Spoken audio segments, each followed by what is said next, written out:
வணக்கம் நண்பர்களே. மிதுன ராசி அன்பர்களுக்கு அடுத்து வரக்கூடிய 15 நாட்களும் எப்படிப்பட்ட பலனை பெற போறீங்கிறத பற்றி தான் இந்த பதிவில் நாம் தொடர்ந்து பார்க்க போகிறோம். மிக மிக முக்கியமான காலகட்டமாக தான் மிதுன ராசி அன்பர்களுக்கு அமைஞ்சிருக்குது. தொடர்ந்து முக்கிய கிரகங்களோட கூட்டணி அதிக முக்கியத்துவம் பெறக்கூடிய இந்த காலகட்டங்களில் மிதுன ராசி அன்புகள் அடுத்தடுத்து அற்புத பலனை பெற போறீங்கன்னு சொல்லலாம். அதே மாதிரி உங்களுக்கு இந்த காலகட்டங்களில் வரவுங்கிறது அதிகமாக இருந்தாலும் செலவுங்கிறது அடுத்தடுத்து ஏற்படக்கூடிய சூழ்நிலையில் தான் தள்ளப்பட்டிருக்கிறீங்க. இனி உங்களுக்கு என்ன மாதிரி விஷயங்கள் எல்லாமே சாதகமான பலன் கிடைக்க போகுது, என்ன மாதிரி விஷயத்தில் நீங்கள் எச்சரிக்கையாக செயல்பட்டாலே அது உங்களால் சாதகமாக மாற்றிக்க முடியும். இது எல்லாமே இந்த பதிவில் நம்ம தொடர்ந்து பார்க்கலாம். அதுக்கு முன்னாடி மிதுன ராசி அன்பர்களுடைய பொதுவான பண்புகளை பற்றி நம்ம பார்த்துடலாம். மிதுன ராசிக்கு அதிபதி யாருன்னு கேட்டிங்கன்னா புதன் பகவான் தான். மிதுன ராசியில் மிருகசீரிஷம் நட்சத்திரத்தோட 3-4 பாதம், திருவாதிரை புனர்பூசம் நட்சத்திரத்தோட 1-2-3 பாதம் அடங்கியிருக்குது. ராசிகளில் மிதுன ராசி முதல் உபராசி. இரட்டையர்களோட ராசி சின்னமாக கொண்ட மிதுன ராசியில் பிறந்த நீங்கள் எந்த ஒரு விஷயமா இருந்தாலும் சரி அட்டகாசமாக அழகாக நேர்த்தியாக செஞ்சு முடிக்க கூறீங்க. மிதுன ராசியில் பிறந்தவங்க பொதுவாகவே அழகான மீன் மாதிரியான கண்ணுக்கு சொந்தக்காரங்க. கண்களாலேயே கதை பேசக்கூடிய ஆற்றல் சொல்லலாம். ஒரு 100 பேர் மத்தியில் இருந்தாலும் சரி மிதுன ராசி அன்பர்கள் ஒரு தனிப்பட்டவங்களா தெரிவாங்க. அதே மாதிரி இவங்களுடைய கண்களாலேயே எல்லாரையும் கவர்ந்திருக்கக்கூடிய ஆற்றல் இருக்கும். என்ன ஒரு பிரச்சனையாக இருந்தாலும் சமன் செஞ்சு சீர்தூக்கி பார்க்கக்கூடிய துலாக்கோள் மாதிரி தான் இந்த மிதுன ராசி அன்புகள். என்னதான் இவங்க வாழ்க்கையில் கஷ்டம் வந்தாலும் சரி யார்கிட்டையும் கையேந்து நிற்க மாட்டாங்க. நெருங்கி பழங்கிய நண்பர்களாக இருந்தால் கூட உதவி கேட்க தயங்குவாங்க. அதே மாதிரி நிறைய வேலையை இழுத்து போட்டு பார்ப்பாங்கன்னு சொல்லலாம். எல்லா விஷயத்தையும் ஆர்வத்தோடு செயல்படக்கூடியவங்க. பாராட்டு கிடைச்சாலும் சரி கிடைக்கலனாலும் சரி இவங்க செய்யக்கூடிய விஷயம் என்னன்னா எல்லா விஷயத்திலும் ஒரு ஆர்வத்தோடு ஈடுபடக்கூடிய விஷயம்தான். எப்போதுமே ஒரு பம்பர் மாதிரி சுட்டிட்டு சுறுசுறுப்பாக இருக்கக்கூடியவங்க. மிதுன ராசியை பொறுத்த வரைக்குமே இது காலச்சக்கரத்தில் 3வது வீடு, காற்று தத்துவத்தை கொண்ட ராசி. அதே மாதிரி மிதுன ராசியில் பிறந்தவங்க அடிக்கடி மனக்குழப்பம் ஏற்படுறது உங்கள் வாழ்க்கையில் பெரும் பாதிப்பு ஏற்படும். நீங்கள் என்னதான் அறிவானவங்களாக இருந்தாலும் நுட்பமான அறிவுத்திறன் கொண்டிருந்தாலும் இந்த அறிவாளியை அடிக்கடி குழம்பி போயிடுறீங்க. இந்த குழப்பத்தை தவிர்க்க பாருங்க. முடிஞ்ச வரைக்கும் யோகா தியானம் இந்த மாதிரி விஷயங்களை செஞ்சுட்டு வந்தாவே உங்களுக்கு இந்த குழப்ப நிலைங்கிறது நீங்கும். அதே மாதிரி எந்த ஒரு முடிவு எடுக்கிறதா இருந்தாலும் தயக்கம் கொஞ்சம் காட்டுவீங்க. ஆனால் துணிஞ்ச பின்னாடி உங்களுக்கு துயரம் இல்லை தான். எந்த துறையில் போனாலுமே இருக்கையில் அமரக்கூடிய தகுதிங்கிறது உங்களுக்கு கிடைச்சிடும். சின்னதாக தொடங்குற ஒரு விஷயம் கூட உங்களால் பெரிய அளவுக்கு கொண்டு வர முடியும். இருந்தாலும் நீங்கள் செய்யக்கூடிய விஷயம் என்னன்னு நீங்கள் பார்த்தீங்கன்னா எந்த வேலையை செஞ்சீங்கனாலும் அதில் முழு கவனம் செலுத்த பாருங்கள். ஒரு வேலையை செஞ்சுட்டு இருக்கும்போது இன்னொரு வேலைக்கு நீங்கள் தாவிடுறீங்க. இதை மட்டும் தவிர்த்துட்டு வர பாருங்கள். வெள்ளை மனம் கொண்டவங்களுக்கு சூதுவாதுங்கிறது தெரியாது. எதிர்கால பற்றின சிந்தனைங்கிறது உங்கள் மனசில் இருந்துக்கிட்டே இருக்கும். ரெட்டைப்பட ராசிங்கிறதால ராம எப்படியோ லட்சுமணன் எப்படியோ அப்படிதான். உங்கள் வாழ்க்கையை பொறுத்த வரைக்குமே உங்களுடைய தொழில் வாழ்க்கையில் சகோதரர்களை கூட வச்சிருக்கிறது ஒரு பக்கபலமாக அமையன்னு சொல்லலாம். வாழ்க்கை வசதி பெருக்கிக்கொள்ள கடன் வாங்கவும் தயங்க மாட்டீங்கன்னு சொல்லலாம். இருந்தாலும் நீங்கள் கடன் வாங்கினீங்கன்னா அது அதிக வட்டிக்கு செலுத்துகிற மாதிரி தான் இருக்கும்.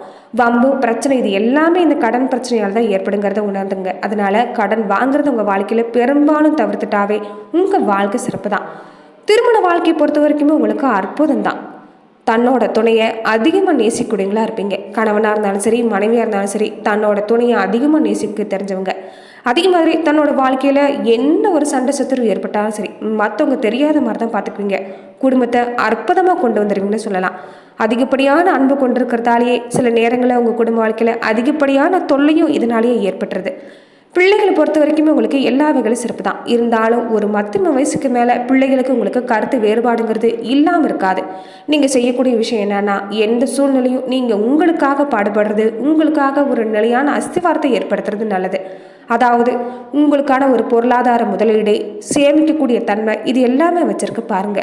பெரும்பாலும் மிதுன ராசி அன்புகள் ஒரு காற்றோட்டமாக இருக்கக்கூடிய இடத்துல தான் வசிக்கணும்னு விரும்புவீங்க. ஏன்னா நீங்கள் காற்று ராசி.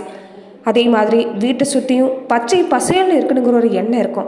பெரும்பாலும் உங்கள் வீடு பார்த்தீங்கன்னா ஒரு முட்டு சந்தை இல்லைன்னா ஒரு தெருவோட முனை இந்த மாதிரி விஷயங்கள்ல அமைஞ்சிருக்கக்கூடிய வாய்ப்பு அமைஞ்சிருக்குது. வெளிநாடு செல்லக்கூடிய யோகம் எல்லாமே உங்களுக்கு சிறப்பு தான். பசு கன்று தானம் இது எல்லாமே உங்கள் வாழ்க்கையில் நீங்கள் முடிஞ்ச வரைக்குமே தானம் செஞ்சுட்டு வர பாருங்கள். இதனால் மறைமுகமாக இருக்கக்கூடிய எதிர்ப்பு எல்லாமே உங்கள் வாழ்க்கையில் விட்டு நீங்கும். நீங்கள் செய்யக்கூடிய விஷயம் என்னன்னா குலதெய்வ வழிபாடை எப்போதும் செஞ்சுட்டு வரதும், பெருமாள் வழிபாடை தொடர்ந்து நீங்கள் ஈடுபட்டு வரதும் நல்லது.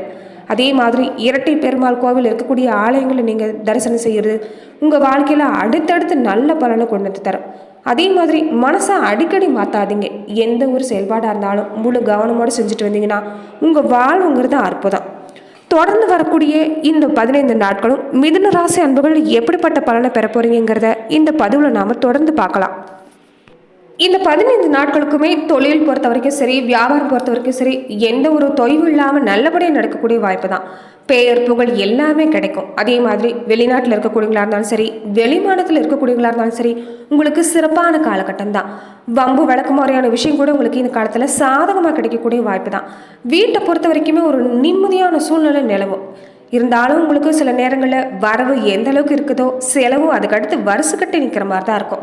நீங்கள் முடிஞ்ச வரைக்குமே இந்த காலத்தில் எந்த ஒரு செலவாக இருந்தாலும் முன்னாடியே சுப செலவை மாற்றிக்க பாருங்கள். அதே மாதிரி செலவு தான் இருக்குதுங்கிறதுக்காக அத்தியாவசிய செலவு மட்டும் செய்ய முயற்சி செய்யுங்க. உடல் ஆரோக்கியத்தில் இந்த காலத்தில் கவனமாக இருக்க பாருங்கள். கணவன் மனைவி பொறுத்த வரைக்குமே ஒற்றுமைங்கிறது இது வரைக்கும் குறைஞ்சிருக்கக்கூடிய சூழ்நிலை தான். இனிமே உங்கள் குடும்ப வாழ்க்கையில் ஒரு நிம்மதிங்கிறது தொடர்ந்து ஏற்படும். கொஞ்சம் விட்டு கொடுத்து போனீங்கன்னா எந்த ஒரு பாதிப்பும் இல்லை. உழைப்புக்குண்டான பலன் உடனடியாக கிடைக்கலையேன்னு வருத்தப்படலாம். இருந்தாலும் கண்டிப்பாக உங்களுக்கு உழைப்புக்கான பலன்கிறது நிச்சயமாக அடுத்து வரக்கூடிய காலங்களில் கிடைக்கும். அதே மாதிரி உடல் ஆரோக்கியம் உங்களுக்கு சிறப்பாக இருந்தாலுமே சரியான தூக்கம் இல்லாமல் இருந்துட்டு வரீங்க. தூக்கம் பாதிக்கப்படுறது, ஓய்வில்லாமல் உடைக்கிறது, இது எல்லாமே ஏற்பட்டு இருக்குது. அப்பப்போ கொஞ்சம் ஓய்வு எடுத்துக்கொள்வது நல்லது. அதே மாதிரி இந்த காலத்தில் நிறைய முதலீடுகள் நீங்கள் ஏற்படுத்துகிற மாதிரி இருக்கும். கொஞ்சம் முதலீடு செய்யும் போது கவனமாக செய்ய பாருங்கள். மிதுன ராசி பொறுத்த வரைக்குமே பல சோதனை காலம் எல்லாமே முடிய போகுது. எல்லா விஷயம் உங்களுக்கு சாதகம் தான். பணத்தை கையாளுறப்ப மட்டும் நீங்கள் கவனமாக இருக்க பாருங்கள். மனசில் நிறைய ஆசைகள் இருந்தாலும் நீங்கள் இந்த காலத்தில் கொஞ்சம் பார்த்து தான் செலவு செய்யணும். அதே மாதிரி பெண்களாக இருக்கக்கூடியவங்களுக்கு கொஞ்சம் அலைச்சல் அதிகமாக இருக்கலாம். கணவனிடமோ குடும்பத்தாரிடமோ கொஞ்சம் நீங்கள் விட்டு கொடுத்து போகிறது, மனம் விட்டு பேசுறது இந்த காலத்தில் உங்களுக்கு நல்லதாகவே அமையும். இந்த மாதிரி செயல்களை செஞ்சுட்டு வந்தீங்கன்னாவே எந்த பாதிப்புமே ஏற்படாது. வியாபாரமாக இருக்கட்டும், தொழிலாக இருக்கட்டும், நீங்களே முன்னே நின்று செய்யறது நல்லது. கையில் பொறுப்பு மற்றவங்க கிட்ட ஒப்படைக்காமல் நீங்களே முன்னே நின்று செய்ய பாருங்கள். புதுசாக வேலை தேடுறவங்களா இருந்தால் கிடைக்கிற வாய்ப்பை பயன்படுத்திக்க பாருங்கள். தற்போது இருக்கிற நிலையில வேலையை விட்டுட்டு புதிய வேலையை தேடலாமான்னு தவிர்க்க வேண்டாம். இருக்கிற வேலை இருந்துக்கிட்டே புதிய வேலையை முயற்சி செய்கிறது நல்லது. அதே மாதிரி வெளி மாநிலமோ இல்லைன்னா வெளிநாட்டில் இருக்கக்கூடியவங்களுக்கு எல்லாமே இந்த காலகட்டத்தை பொறுத்த வரைக்குமே அற்புதமான காலம்தான். கொஞ்சம் நுணுக்கமான அறிவை நீங்கள் செயல்படுத்தினாவே இந்த காலகட்டங்கிறது உங்களுக்கு சிறப்பான பலன் கிடைக்கும். குறிப்பாக இந்த 15 நாட்கள் மட்டும் இல்லை, ஒவ்வொரு வியாழக்கிழமையுமே நவகிரக சன்னதியில் இருக்கக்கூடிய குரு பகவானுக்கு கொண்ட கடலை மாலை சாத்திட்டு வர பாருங்க. இதனால உங்கள் வாழ்வில் அற்புதமான பலன்கிறது தொடர்ந்து கிடைக்கும். மகாவிஷ்ணு வழிபாடும் உங்களுக்கு சிறப்பான பலனை இந்த காலத்தில் தரும்னு சொல்லலாம். மொத்தத்தில் உங்களுக்கு ஆக்குக்குள் நிறைஞ்ச வாரங்கள் மாதம் அமைஞ்சிருக்குது. ராசி அதிபதி புதன் சகாய ஸ்தானத்தில் பூர்வ புண்ணிய ஸ்தானம் சொல்லக்கூடிய அதிபதி சுக்கரனோட இணைஞ்சிருக்கிறது. செவ்வாய் சனி பார்வையாக அமைஞ்சிருக்குது. பொருளாதாரத்தில் ஒரு நிறைய சிந்தனை உங்களுக்கு அதிகரிக்கும். புதிய எண்ணங்கள் செயல்படுத்தலாங்கிற எண்ணெல்லாம் தோன்றலாம். நண்பர்களுடைய ஒத்துழைப்பும் கிடைக்கிறதால உங்களுக்கு இந்த காலகட்டம் அற்புதமான மாதம் தான். அதே மாதிரி விலை உயர்ந்த பொருள் எல்லாமே வாங்கலாங்கிற ஒரு எண்ணம் அதிகமாக இருக்கலாம். கொஞ்சம் நீங்கள் இந்த காலத்தில் பார்த்து தான் செலவு செய்யணும். வாத திறமை உங்களுக்கு இருந்தாலும் நினைச்சதை நிறைவேற்றி கொள்ளக்கூடிய வாய்ப்பு இருந்தாலுமே பேச்சில் கவனமாக இருக்கணும். உடன் பிறந்தவங்களை கொஞ்சம் நீங்கள் இந்த காலத்தில் புரிஞ்சுக்க மாதிரி தான் செயல்படணும். சில நேரங்களில் சொத்து பிரச்சனை எல்லாமே ஏற்பட்டிருக்கலாம். இனியும் நீங்கள் பொறுமை செயல்பட்டாவே உங்களுக்கு நல்ல முன்னேற்றம் கிடைக்கும். தொழிலை தக்க வச்சுக்கிட்டோம்னா சில முதலீடுகள் செய்கிற மாதிரி தான் இருக்கும். இருந்தாலும் நீங்கள் கவனமாக செயல்பட பாருங்கள். அதே மாதிரி திருமண விஷயத்தை பொறுத்த வரைக்குமே இந்த காலத்தில் கொஞ்சம் ஒத்தி போடுறது நல்லது. காதல் விவகாரத்தை பொறுத்த வரைக்கும் உங்களுக்கு சிறப்பாக தான் இருக்குது. பெண்களாக இருக்கக்கூடியவங்களுக்கு தாய்வழி ரீதியாக உங்களுக்கு உதவிங்கிறது கிடைக்கும். அதே மாதிரி உங்களுக்கு சம்மந்தம் இல்லாத விஷயத்தில் இந்த காலத்தில் ஈடுபாடு காட்டாதீங்க. அறிமுகம் இல்லாதவங்க கிட்ட உங்கள் தனிப்பட்ட விஷயத்தை பகிர்ந்து கொள்றதையும் கொஞ்சம் தவிர்க்க பாருங்கள். முடிஞ்ச வரைக்குமே இந்த காலத்தில் வரலட்சுமி நோன்பு இருக்க பாருங்கள். பாசிப்பருப்பு பாயாசம் படித்து மகாவிஷ்ணுவையும் சமேதராக இருக்கக்கூடிய மகாலட்சுமி தாயாரையும் வழிபட்டு வந்தீங்கன்னா உங்கள் வாழ்வில் அடுத்தடுத்த மேன்மைங்கிறது ஏற்படும். தொடர்ந்து மிதுன ராசிக்கு சுக்கிர பகவான் நன்மைகளை வழங்கக்கூடிய இடத்துல அமைஞ்சிருக்கிறாங்க. கூடவே குலதெய்வ அருளையும் பெற்றுட்டிங்கன்னா உங்கள் வாழ்க்கையில் குறைகள் எல்லாமே நீங்கி போகும். நட்சத்திர ரீதியாக மிருகசீரிஷம் 3-4 பாதத்தை உடையவங்களுக்கு தொடர்ந்து உங்களுக்கு விரிய ஸ்தானத்தில் குரு செவ்வாய் சஞ்சரிக்கிறதால வரவு காட்டிலுமே செலவுங்கிறது அதிகமாக தான் இருக்குது. அதனால கொஞ்சம் எச்சரிக்கையாக இருக்க பாருங்க. புதன் வக்ர நிவர்த்தி அடைகிறதால ஒரு சிலருக்கு புதிய சொத்து சேர்க்கை எல்லாமே ஏற்படும். எதிர்பார்க்கக்கூடிய ஒப்பந்தங்கள் எல்லாமே சிறப்பு தான். குருவோட பார்வையால் ஆரோக்கியத்தில் ஏற்பட்டிருந்த சங்கடம் கூட விலகும். உங்கள் செல்வாக்கு உயரப்போகுதுன்னு சொல்லலாம். திருவாதிரை நட்சத்திரக்காரங்களுக்கு ராகு கேது பலம் பெற்றதால செய்யக்கூடிய முயற்சி வெற்றி. தொழிலில் ஏற்பட்டிருந்த தடங்கிறது இந்த தவிடு பொடியாகும். வாடிக்கையாளருடைய வரவுங்கிறது வியாபாரிகளுக்கு சிறப்பு தான். பொன்பொருள் சேர்க்கை பொறுத்த வரைக்கும் உங்களுக்கு அற்புதம். அதே மாதிரி நேற்று வரைக்குமே உங்கள் மனசில் இருந்த விருப்பம் எல்லாமே இனி அடுத்தடுத்து ஏற்பட போகுது. வழக்கு விஷயம் கூட உங்களுக்கு சாதகம் தான். புனர்பூசம் 1, 2, 3 பாதத்தை உடையவங்களுக்கு தனஸ்தானத்தில் சஞ்சரிக்கக்கூடிய சூரியன் எல்லா வகையிலும் சிறப்பாக இருந்தாலும் குடும்பத்துக்குள்ள சின்ன சின்ன சண்டைங்கிறது இல்லாமல் இருக்காது. கொஞ்சம் விட்டு கொடுத்து போக பாருங்க. வார்த்தையில் கவனமாக இருந்துட்டாவே எந்த சங்கடமும் இல்லை. ஆரோக்கியத்தை பொறுத்தவரையும் உங்களுக்கு சிறப்பு தான். தொழிலாக இருக்கட்டும், வியாபாரமாக இருக்கட்டும், ஒரு நல்ல முன்னேற்றம் உண்டாகும். வருமானத்தை பொறுத்த வரைக்குமே இந்த காலத்தில் உங்களுக்கு சிறப்பாக தான் இருக்குது. நன்றி நண்பர்களே. இந்த பதிவில் மிதுன ராசி அன்பர்களுக்கு அடுத்து வரக்கூடிய 15 நாட்களும் எப்படிப்பட்ட பலனை எல்லாமே பெறுவீங்கிறத நாம் இந்த பதிவில் பார்த்தோம். மேலுமே இந்த மாதிரியான பதிவுக்கு நீங்கள் இந்த சேனலை லைக் பண்ணுங்கள், ஷேர் பண்ணுங்கள், கமெண்ட் பண்ணுங்கள், மறக்காமல் சப்ஸ்கிரைபும் பண்ணிடுங்க. அதே மாதிரி உங்கள் தொழில் வாழ்க்கையாக இருந்தாலும் சரி, குடும்ப வாழ்க்கையிலும் நிறைய பிரச்சனைகளை நீங்கள் சந்திக்கிற மாதிரி உணர்ந்தா டிஸ்கிரிப்ஷனில் ஜோதிடரோட நம்பர் கொடுத்துருக்குறோம். உங்களுடைய சந்தேகங்களை கேட்டு நீங்கள் தெளிவு பெறலாம்.